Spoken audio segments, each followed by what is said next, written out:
আপনারা জানেন যে 22 তারিখ সাবেক সিইসি নুরুল হুদা ওনার বিরুদ্ধে একটি শেরেবাংলা নগর থানায় একটি মামলা রুজু হয়। যে মামলার উনি এজাহারভুক্ত আসামি। মামলার মূলত অবৈধভাবে নির্বাচনী ছদ্মবেশ ধারণ করে নির্বাচনী ব্যয় নির্ধারণ না করে ঘুষ দিয়ে অবৈধভাবে অন্যকে ভোটে জয় করানোর বিষয়ে তার বিরুদ্ধে যে অভিযোগ, সেই অভিযোগের প্রেক্ষিতে একটি মামলা হয়। তা আজকে এই 7টা থেকে 7:30টার দিকে উত্তরা 5 নম্বর সেক্টরের এখানে স্থানীয় জনগণ তাকে হেফাজতে নেয়।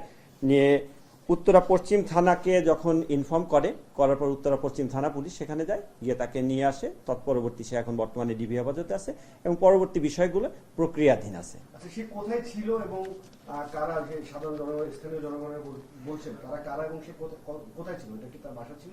সে কোথায় ছিল এবং এতদিন আমরা প্রাথমিকভাবে যেটা জানতে পেরেছি যে আজকে তাকে যেখান থেকে আনা হয়েছে, যে উত্তরা 5 নম্বর সেক্টরের যে হাউস নাম্বার 29 এবং রোড নাম্বার 1/A, তা সেটা তার নিজের বাসা এবং সেখান থেকে স্থানীয় জনগণ তাকে নেয় এবং পরবর্তীতে পুলিশ হেফাজতে দেয়। পুলিশ হেফাজতে দেওয়ার পর এখন বর্তমানে সে ডিবি হেফাজতে আছে।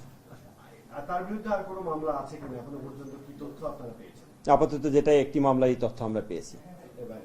আচ্ছা ভাইয়া, যদি আবার একটু আমাদের দর্শকদের বলতেন যে তার বিরুদ্ধে কি অভিযোগ বা কখন তাকে একটু গ্রেফতার করা হয়েছে? অভিযোগ মূলত যে মামলাটি রুজু হয়েছে, সে মামলাটির যে বিষয়বস্তু, সেই বিষয়বস্তুর ভিতরে যেটা আছে সেটা যে অবৈধভাবে নির্বাচনী ছদ্মবেশ ধারণ করে নির্বাচনী ব্যয় নির্ধারণ না করে ঘুষ দিয়ে অবৈধভাবে অন্য কাউকে নির্বাচনে জয় করানোর বিষয়ে যে অভিযোগ, সেই অভিযোগের প্রেক্ষিতে তার বিরুদ্ধে একটি মামলা রুজু হয় শেরেবাংলা নগর থানায়। আচ্ছা, আমরা দেখছিলাম যে সোশ্যাল মিডিয়াতে একটি ভিডিও ভাইরাল হয়েছে, তার উপরে জুতা মারা হচ্ছে, এইভাবে হচ্ছে।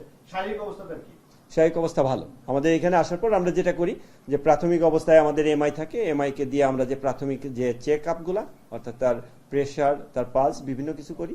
এটা করার পর্যায়ে আমরা শারীরিক অবস্থা তার সুস্থ পেয়েছি, ভালো পেয়েছি। পরবর্তী আইনানুগ ব্যবস্থা করে কি রিমান্ড চাওয়া নিয়ে যে বিষয়, এটা মামলা তদন্ত সাপেক্ষের বিষয়, তো পরবর্তীতে জানানো হবে। Thank you. ব্যাপারটা কি এরকম যে ডিবি কার্যালয়ে তাকে রাখা হয়েছে নিরাপত্তাজনিত কারণে, কিন্তু মামলা শেরেবাংলা নগর থানায়, পরবর্তী কার্যক্রম কি হবে সেটা তো শেরেবাংলা নগর থানায়, সেই থানা তদন্তকারী কর্মকর্তা যিনি আছেন এবং তদন্ত সুপারভাইজ যারা করবেন, সেখান থেকে পরবর্তী যে প্রক্রিয়া সেটা জানানো হবে। কয়েকদিন আগে ওনার নামে আরেকটি মামলা হয়েছিল শেখ হাসিনা এবং বিগত 3 জন ইলেকশন কমিশনের বিরুদ্ধে। ওই মামলাটা কি কোনো অগ্রগতি আপনাদের জানা আছে কিনা? ওনার বিরুদ্ধে অন্য কোনো মামলা হবে কিনা ভবিষ্যতে? আজকে একটা মামলা হয়েছে। ঠিক আছে, ওকে, থ্যাংক ইউ ভাই, থ্যাংক ইউ।